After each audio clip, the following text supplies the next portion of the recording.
Take a trip to the Gobi Desert region of southern Mongolia, and you'll see vast expanses of arid land.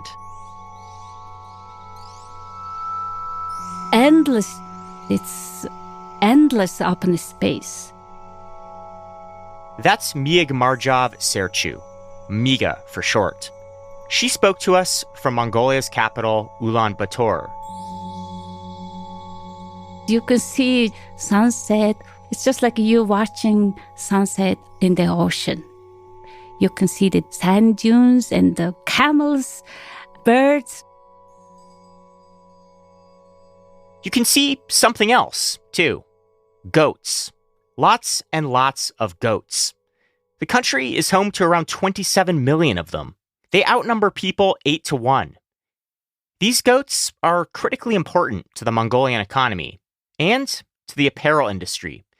That's because once a year, they produce a substantial share of the world's cashmere. When you touch it, it's very soft. Some people say it's like a baby butt. It used to be that you could only find cashmere in high-end clothes, like a $2,000 Loro Piana turtleneck.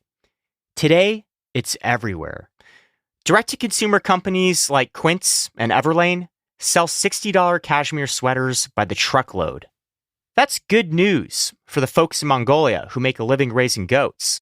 Cashmere is a primary income source for herders. They're also an important pillar of the country's economy. But it's come at a cost.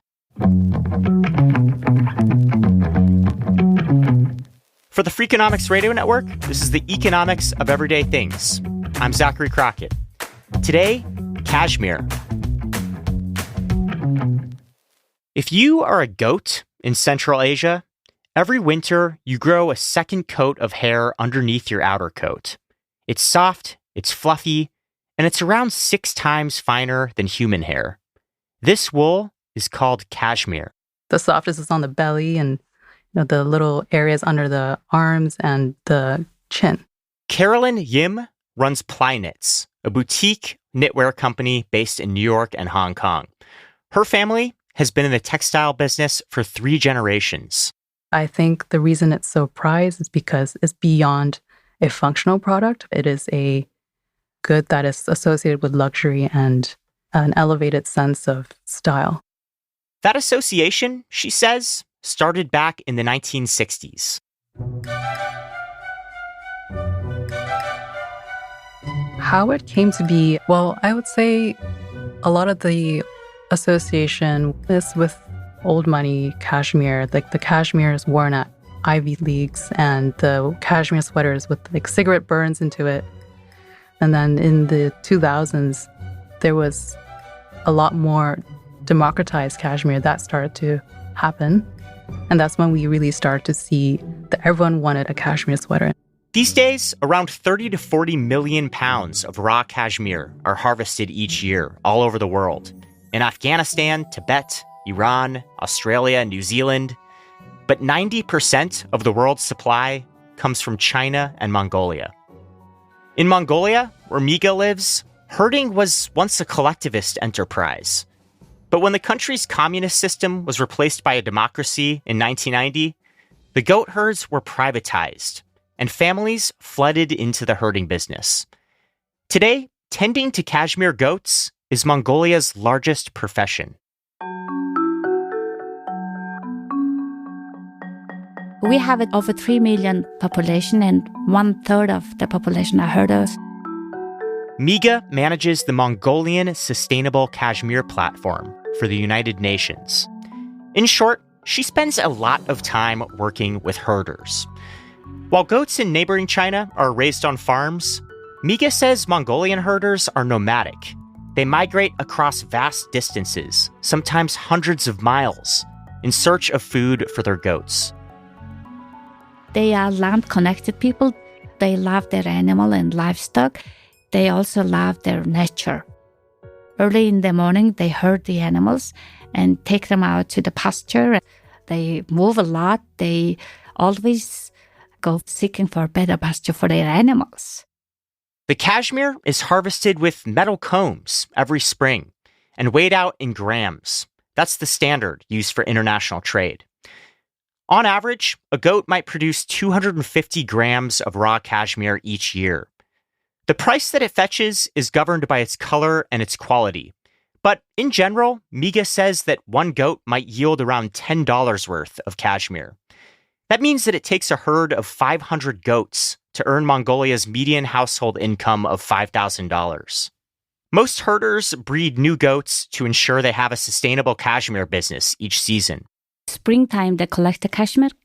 Then when it comes to slaughter season in November or early December, they slaughter the animal and sell the meat to the market.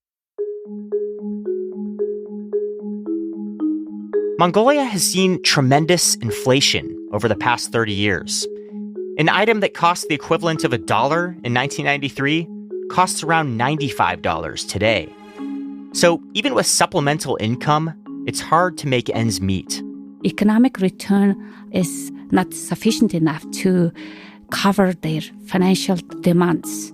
Herder family, for instance, have 5 children, 4 of them gone to the school, and the herders have to pay all the expenses in the capital city, which is now very expensive.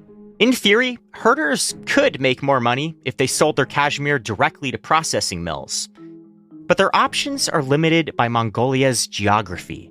It's a vast country. You can imagine how much effort needs to be to collect all the raw material. Traders from China travel through the far reaches of Mongolia on motorbikes, collecting bags of cashmere from herders.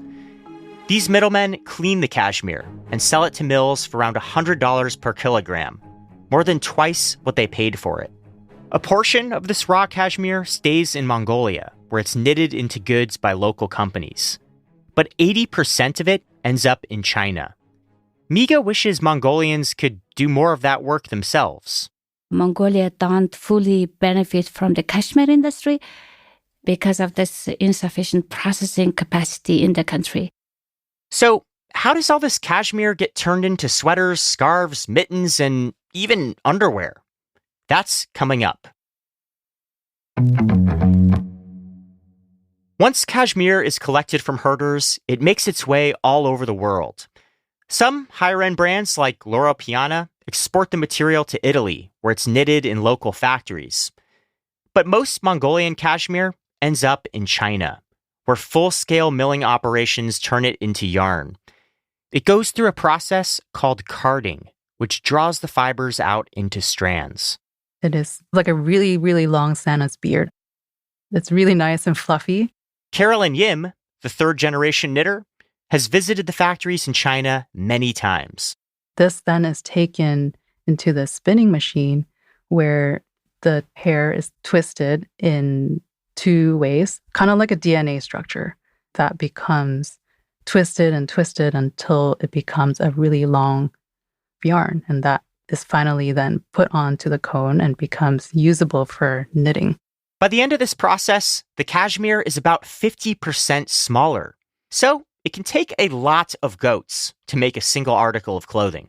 At the end of the production cycle, each sweater takes about 1 pound of yarn. If you're just measuring grams, it's about 5 or 6 goats for one sweater.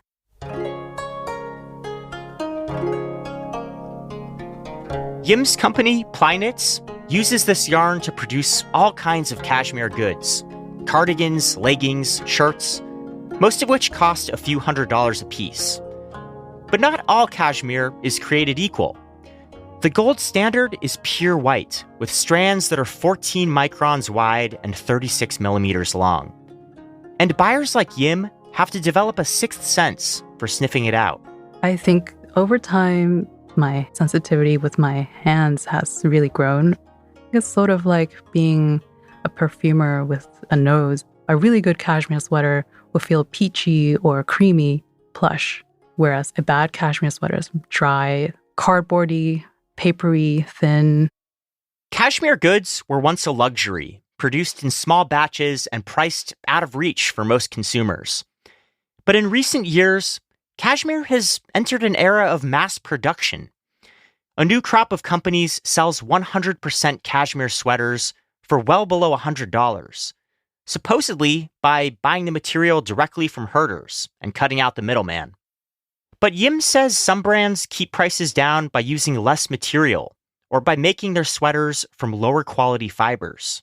You're taking not just the hair from the belly, you're taking areas that you wouldn't have before to make up for that demand. And then using methodology afterwards, such as different ways of bleaching.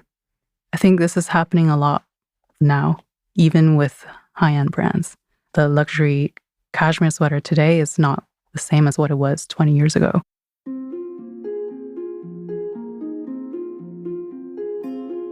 Mongolia has responded to this boom in demand by cranking up cashmere production. Since 1990, the country's goat population has exploded from 5 million to 27 million. That's had an impact on the landscape.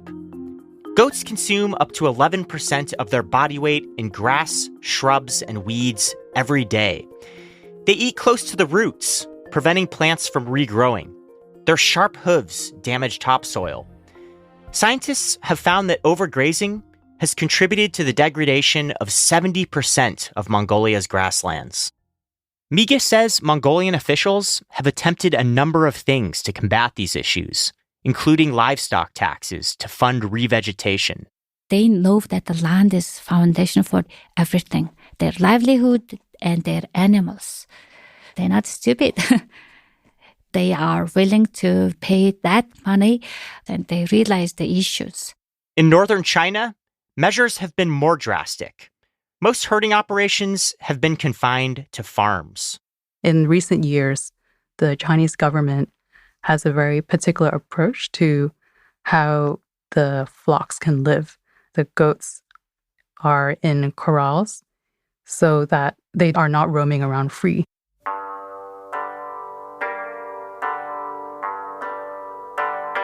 And the region faces an even graver threat: climate change. Most of Mongolia's landscape is made up of drylands that are prone to becoming deserts. Temperatures are up, rainfall is down, and factories that produce cashmere garments are under pressure to adapt new sustainability standards. Environmental permits can cost hundreds of thousands of dollars. Yim says that in some major production hubs in China, these costs have put up to 50% of small to medium-sized knitwear manufacturers out of business in the last 5 years. Even the most diligent operations are struggling to comply. I do not have the hubris to claim I have 100% sustainability because it's completely impossible. Together, increased demand, overgrazing, and climate change mean that cashmere is getting worse. I'm unable to find the quality that we had 20 years ago. In Inner Mongolia, the cashmere fiber width has been steadily increasing, and that's not a good thing. You can't just increase yield of goat hair so quickly to meet up with demand. These are prickly issues for something as soft as a baby's butt. But Mongolians like Miga are invested in creating a sustainable future for the trade. Because cashmere is more than a material used to make really soft sweaters. It's a part of the country's identity. This nomadic way of herding practice has been in the country hundreds of years. The international demand is going up. The country has to control in terms of impact, environmental impact, social impact, and also economic impact for that commodity. That's a lot of challenges. For the economics of everyday things, I'm Zachary Crockett. This episode was produced by Sarah Lilly, with help from Lyric Bowditch and mixed by Jeremy Johnston.